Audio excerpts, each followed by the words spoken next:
열왕기하 19장 20절부터 37절입니다. 19장 20절부터 28절 사네립에 대한 하나님의 응답. 아모스의 아들 이사야가 히스기야에게 사람을 보내어 이렇게 말하였다.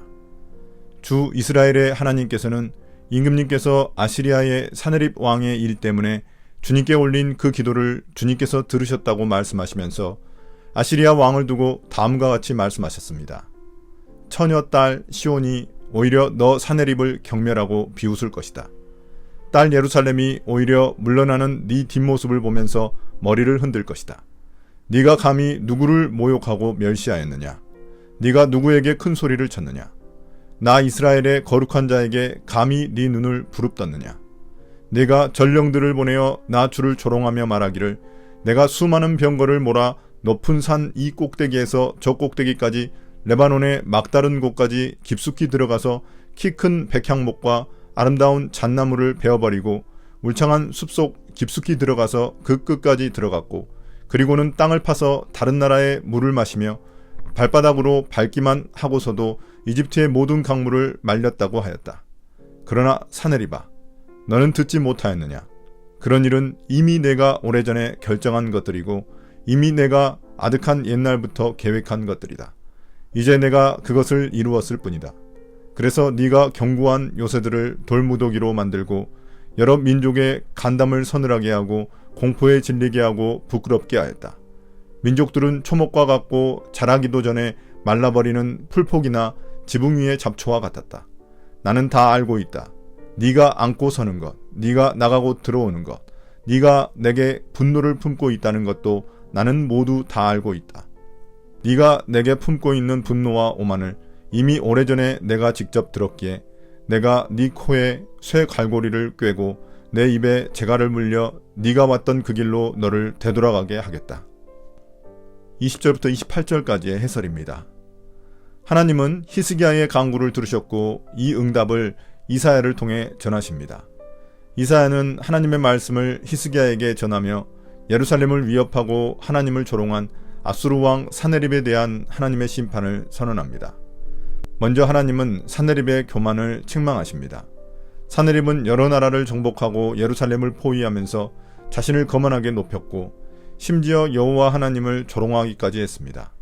이에 하나님은 사네립의 교만을 경고하시며 오히려 사네립이 도망하는 모습을 예루살렘이 비웃고 경멸하게 될 것이라고 약속하십니다. 사네립은 자신이 여러 산들의 꼭대기를 모으고 레바논의 백향목과 잣나무를 베었으며 이집트의 강물들을 마르게 하였다고 자랑합니다.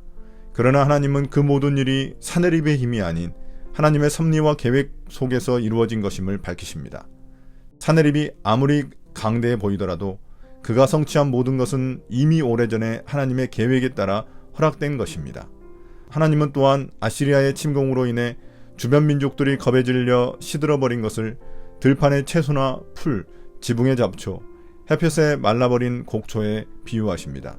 그러나 이 역시 하나님의 주권 아래서 일어난 일이며 하나님의 계획과 통제 아래에 있다는 것을 보여줍니다.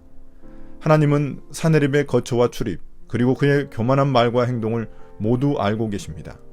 사네립이 하나님을 향해 뱉은 거만함과 분노까지도 하나님의 주권과 섭리 아래에 있다는 것입니다.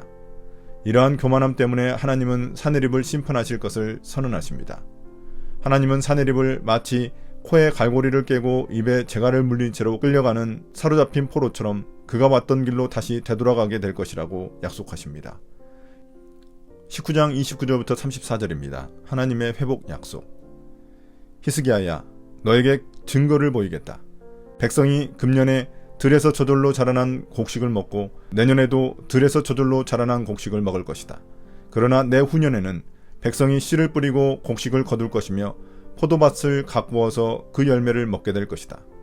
유다 사람들 가운데서 환난을 피하여 살아남은 사람들이 다시 땅 아래로 깊이 뿌리를 내리고 위로 열매를 맺을 것이다.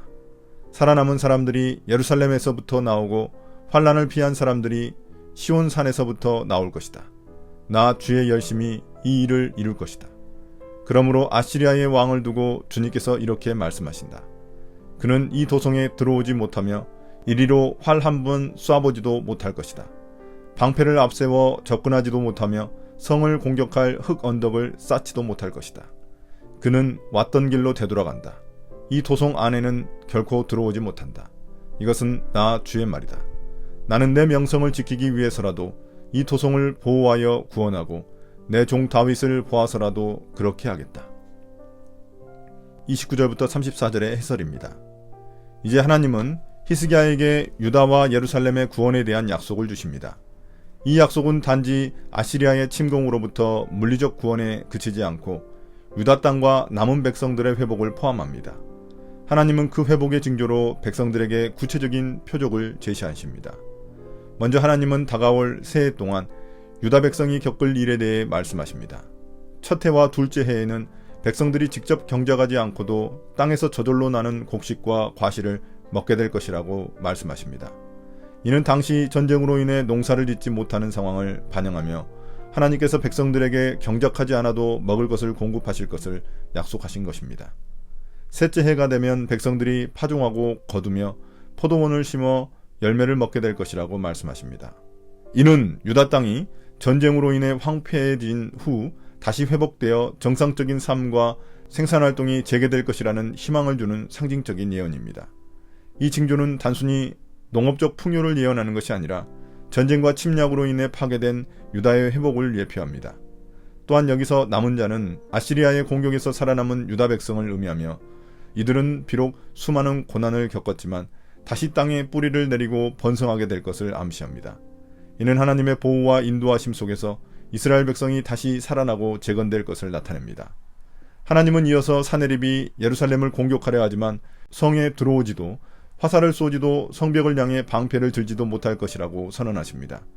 더 나아가 하나님은 사네립이 왔던 길로 되돌아갈 것이며 예루살렘이 그로 인해 해를 입지 않을 것을 약속하십니다. 이 약속은 아시리아의 막강한 군대 앞에서도 하나님의 강력한 보호가 있을 것임을 약속하시는 것입니다. 하나님께서 예루살렘을 지키시는 이유에 대해서도 분명하게 말씀하십니다. 그것은 자신의 이름과 명예를 위해서이며 또한 다윗과 맺은 언약을 지키기 위해서입니다. 하나님은 다윗에게 그의 후손이 영원히 왕위에 있을 것이라고 약속하셨는데 이 약속을 이루기 위해 예루살렘을 보호하시는 것입니다. 이는 하나님께서 자신의 백성에게 하신 언약에 신실하신 분임을 나타내며 어떤 강대국의 위협도 하나님의 약속을 무너뜨릴 수 없다는 것을 보여줍니다. 19장 35절부터 37절입니다. 아시리아 사네립의 죽음. 그날 밤에 주님의 천사가 나아가서 아시리아군의 진영에서 18만 5천 명을 쳐 죽였다. 다음날 아침이 밝았을 때 그들은 모두 죽음으로 발견되었다. 아시리아의 사네립 왕이 그곳을 떠나 니느의 도성으로 돌아가서 머물렀다. 그러던 어느 날 그가 자신의 신 니스룩의 신전에서 예배하고 있을 때 그의 아들 아드람멜렉과 사레살이 그를 칼로 쳐 죽이고 아라랏 땅으로 도망하였다. 그의 아들 에살핫돈이 뒤를 이어 왕이 되었다. 35절부터 37절까지의 해설입니다. 하나님은 말씀하신 대로 그날 밤 한 천사를 보내어 아수르의 군사 18만 5천 명을 치십니다. 이 사건은 하나님께서 얼마나 강력하게 자신의 백성을 보호하시는지를 보여주는 동시에 아시리아 군대의 압도적인 힘이 하나님의 주권 앞에서는 무력하다는 것을 분명히 드러내십니다. 이 대량의 아시리아 군사들의 죽음은 히스기야와 예루살렘을 구원하시겠다는 하나님의 약속이 어떻게 이루어지는지 직접적으로 보여줍니다. 이에 사네립은 더 이상 예루살렘을 공격할 수 없게 돼 황급히 니느웨로 돌아갑니다.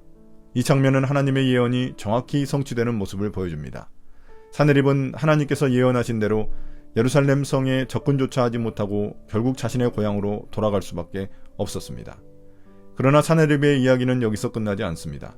시간이 흘러 사네립이 니느웨 신전에서 자기 신 니스록에게 경배하고 있을 때 그는 그의 두 아들에게 죽임을 당합니다. 이 사건은 하나님의 심판이 완성되는 순간으로 하나님을 대적하고 예루살렘을 멸망시키려 한 자의 최후를 보여줍니다. 이는 하나님의 공의와 주권이 이 세상의 모든 왕들과 권력자들을 통치하심을 나타냅니다.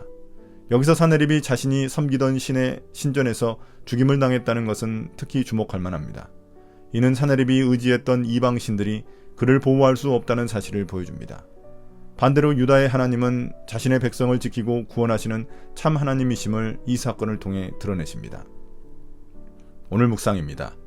하나님은 한 천사를 보내어 아시리아의 군대를 무너뜨림으로써 자신의 백성을 구원하시고 사내립의 최후를 통해 교만한 자를 반드시 심판하시는 분이십니다.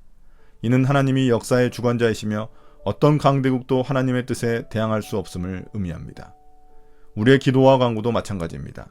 하나님은 우리의 기도에 대해 가장 좋은 때에 가장 좋은 방법으로 응답하십니다. 그분의 뜻을 신뢰하며 그분의 주권에 자신을 내어 맡기는 것이 참된 믿음입니다. 그러므로 우리의 삶 속에서 지금 당장 원하는 결과가 나타나지 않더라도 하나님의 타이밍을 믿고 기다리는 마음을 가집시다. 이것이 바로 하나님의 뜻을 신뢰하는 우리의 자세이며 이를 통해 하나님의 영광을 드러낼 수 있습니다.